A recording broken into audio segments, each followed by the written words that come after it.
In October 2025, something extraordinary happened 40 million miles from here.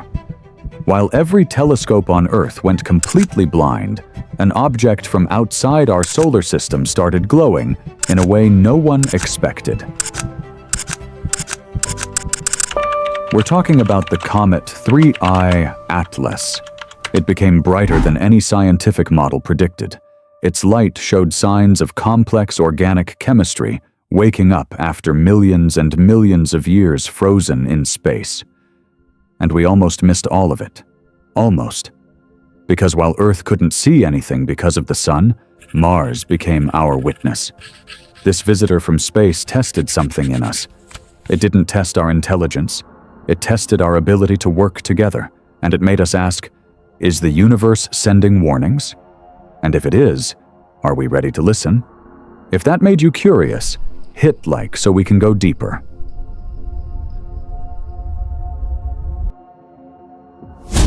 To understand what happened in those 3 critical days, we need to go back to the beginning. To July 1st, 2025, when a system called Atlas first detected something impossible. The Atlas system was built to solve a basic problem. We can't see everything coming from space that could hit us. Set up on mountaintops in Hawaii, it sweeps the sky every night looking for anything that might collide with Earth. Asteroids, comets, chunks of space junk. It's a system born out of fear. Ever since the Romans saw comets as signs of terrible plagues, ever since the Middle Ages when they were taken as warnings of kings falling, humanity has always feared visitors from the sky. But in July 2025, Atlas detected something different. It wasn't something that threatened our physical lives. It was something that threatened what we think we know about the universe. The numbers didn't make sense. The path was hyperbolic. The speed was much greater than the sun's escape velocity. Origin, somewhere in the dark void between the stars. It wasn't a child of our sun. It was a messenger from another star system. Only the 3rd confirmed interstellar object to visit our part of space. We gave it a technical name, 3I Atlas, 3rd interstellar object discovered by Atlas. But names can't capture what it really was. A question mark written in starlight. A test the universe was about to give us. What made 3I different from the others? The first interstellar visitor, Oumuamua, flew by so fast in 2017 we barely got to study it. The second, Borisov, in 2019, behaved exactly like the comets we already knew. But 3I? It was playing by completely different rules. As 3I approached the sun during the summer and fall of 2025, something important happened. The laws of orbital geometry said it would pass behind the sun as seen from Earth. Astronomers call this superior conjunction. It's when Earth, the sun, and the object line up, with our star smack in the middle. For any telescope on Earth, it's like trying to spot a firefly behind a giant floodlight. Impossible. Blinding. Total blackout. But NASA, the European Space Agency, and the United Arab Emirates Hope mission had built a plan B. They didn't rely only on instruments on Earth, not just on Hubble or James Webb. They had put eyes on another planet, the Mars Reconnaissance Orbiter circling Mars since 2006, the MAVEN probe studying Mars's atmosphere, Europe's ExoMars orbiter, and on the Martian surface, the most advanced rover ever built, Perseverance. These weren't just cameras, they were our backup system, our insurance against going blind to major cosmic events. From Mars's point of view, 3I wouldn't be hidden behind the sun. It would be visible, trackable, observable. The strategy was simple. When Earth failed, Mars would take over. When one vantage point went blind, another would see. It was teamwork on an interplanetary scale. When 3I crossed the 2 astronomical unit mark, 299 million kilometers from the sun, its brightness started to blow up. Not gradually, violently. The plots in control rooms climbed like fever thermometers. The comet was activating. In space terms, activation means this: comets are like time capsules, frozen reservoirs of ancient material. Ice and dust pressed together for billions of years. When they get close to the heat of a star, a process called sublimation begins. Solid ice turns straight into gas, skipping liquid entirely. That gas creates the classic tail and the glow we call the coma. It's predictable chemistry and physics. But 3I's activation was different. The brightness increase broke past every expected limit. The light analysis showed something unprecedented: strong wavelengths in the green part of the spectrum. Astronomers call these swan bands, the signature of diatomic carbon, C2 molecules glowing under the sun's ultraviolet light. This wasn't just frozen water boiling off. It was complex organic chemistry waking up after an interstellar journey of hundreds of thousands, maybe millions of years. Think about it. This object had wandered through the absolute cold of space between the stars. No heat, no light, no energy. Asleep, dead. Then our sun's radiation touched it, and something inside switched on, like a seed sprouting, like a cell responding to a stimulus, like a signal being sent. On October 21st, the blackout began. Every major observatory on our planet was useless. Hubble, which has orbited Earth for decades, couldn't help. The James Webb Space Telescope, the most sophisticated eye we have on the cosmos, saw nothing. Facilities in Chile, Hawaii, South Africa, all were blinded by the glare of our own star. We'd spent billions building gear to see in the dark of space, and nature just drew the curtains. For 3 days and 3 nights, our entire Earth-based astronomy apparatus went dark. We were flying blind through the most critical phase of 3I's journey, the phase when it would pass closest to the sun, where if anything dramatic was going to happen, it would happen then. And we couldn't see a thing. That total crisis, this complete lack of data, opened unexpected opportunities. While Earth covered its eyes, our machines on another world kept observing. Mars, the red planet 40 million miles away, across the solar system. From Mars, 3I wasn't hidden. Earth's data drought became Mars's data flood. It was strategy applied to scarcity.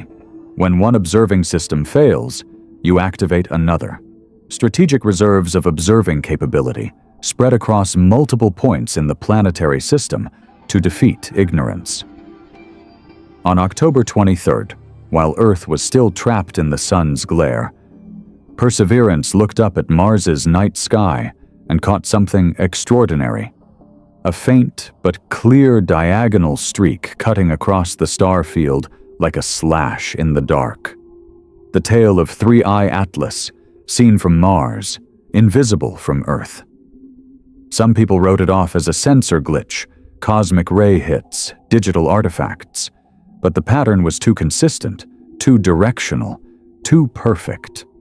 Mars had become humanity's eye when our own world went blind. A robot on a dead planet was now our only witness to what 3I was about to do. But Perseverance wasn't alone. Full integration kicked in. MAVEN detected a rise in ions in the atmosphere. The trace gas orbiter measured changes in the solar wind. Mars Reconnaissance Orbiter triangulated positions. These weren't isolated observations. They were cross-checked data. Verified and fused into an interplanetary web of testimony. What once depended on a single observing point expanded into a complete chain of instruments. From the Martian surface to low orbit, from high orbit to indirect data from solar transits. Each node contributing, each sensor filling gaps left by others. It was integrated knowledge production, from raw material, light, to finished product, understanding.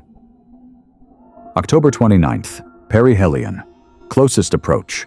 0.306 astronomical units from the Sun's surface, 54 million kilometers inside a hell hot enough to melt iron, radiation strong enough to rip atoms apart, magnetic fields that can destroy spacecraft. If 3I was going to die, it would die here. If it was going to speak, it would speak now. The brightness hit levels that shattered every forecast. Not by small margins, by massive ones. Control rooms went quiet. Something was happening that shouldn't have been possible. Here the science split into different interpretations. Astronomers saw light-driven chemical reactions, plasma jets pushed by uneven outgassing, dust grains vaporizing and creating their own glowing clouds. Normal comet physics, just more extreme than usual. They built models, ran simulations, made the data fit known processes. But other people saw something else, not contradicting the science, adding to it. They saw a response, as if the sun had asked a question and 3I answered in the only language cosmic objects speak: light. Radio telescopes logged bursts of natural electromagnetic noise, random chaos from plasma interactions. Or was it? Computer programs trained to spot patterns in biological signals, flagged sequences, repetitions, structures that looked almost like encoded information. Almost like the way DNA carries instructions, almost like a language. Physicist Michio Kaku has spent decades saying physics is the operating system of reality, that the universe computes. That information, not matter or energy, may be the fundamental base of existence. If he's right, then every cosmic event is both a physical process and an information exchange. 3I's activation wasn't just chemistry, it was the universe processing data, running code written into the laws of physics. But the scientific community's counterpunch came fast. Traditional astronomers published takedowns, pareidolia, apophenia, pattern recognition where there is no pattern. The community separated observation from interpretation, data from desire. Peer-reviewed papers picked apart every claim of a signal. No statistically significant evidence of non-randomness was confirmed. The scientific process worked, grinding up extraordinary claims and demanding extraordinary evidence. December came in cold and clear. 3I emerged from behind the sun, battered but intact. The plasma storm eased. The brightness dropped to predictable levels. Earth's telescopes got their vision back, and data started flowing like a river after a drought. Spectroscopic analysis revealed the chemical signature. Water ice, yes. Carbon dioxide, expected. But also formaldehyde, methanol, hydrogen cyanide, the building blocks of the chemistry that comes before life. It wasn't life, but it was the stuff life needs. This visitor had carried complex organic molecules across light years, survived the radiation bath of interstellar space, and delivered its cargo intact to our solar system. The more we learned, the less certain we became. Every answer spawned new questions. Every discovery revealed a deeper mystery. We know more about the universe than any generation before us, and at the same time we know less than we think. Both things are true at once. The dissolution wasn't a failure. It was knowledge growing. What seemed like a threat to the order of what we know, a signal, became an expansion of the territory of what we know. Complex interstellar chemistry, extreme activation dynamics, a backup observation architecture. The value wasn't in solving the mystery of 3I, but in everything we built trying to: collaborative networks, data crossing protocols, a renewed scientific humility. 3I is leaving now, falling back into the dark on a path that will take it out of our solar system forever. In 1,000 years, it'll pass near another star, probably not close enough to activate again. In 1,000,000 years, It might collide with something, or freeze permanently in some cloud in space, or fall into a black hole. We'll never know its fate. It came, it showed us mysteries, and it left. But it won't be the last. Astronomers estimate several interstellar objects cross our solar system every year. Most slip by undetected. Too faint, too fast, wrong angle. But our instruments are improving. Our networks are expanding. Our detection capability is rising. In less than a decade, we'll spot 4i, then 5i, then dozens more. Each one will be different. Different chemistry, different trajectory, different activation profile. Each one a new chapter in the book written in starlight. And we'll be here, watching, learning, recording, getting wiser with every visitor. That's the organized philanthropy of science, long-term investment in public knowledge. Atlas, Perseverance, the space telescopes. They don't generate profit. They generate understanding. They don't enrich companies. They enrich the human species. They're gifts from the present generations to the future ones, saying, "We prepared the way. We built the tools. When the next mystery arrives, you'll have a head start."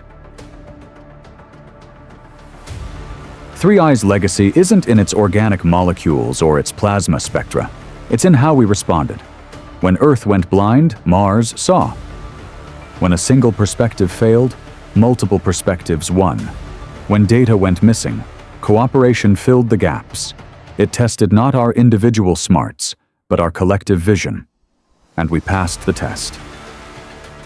The next visitor is already out there, drifting among the stars, waiting for some distant sun's gravity to bend its path toward us. When it arrives, will we be ready? Will we have better telescopes, better cooperation among observers, deeper questions? I think so, because that's what we do. We improve, we adapt, we build on what we've learned. The universe is speaking. Are you listening? If this video connected you to the cosmos, subscribe to the channel, because the next message is already on its way, and you won't want to miss it.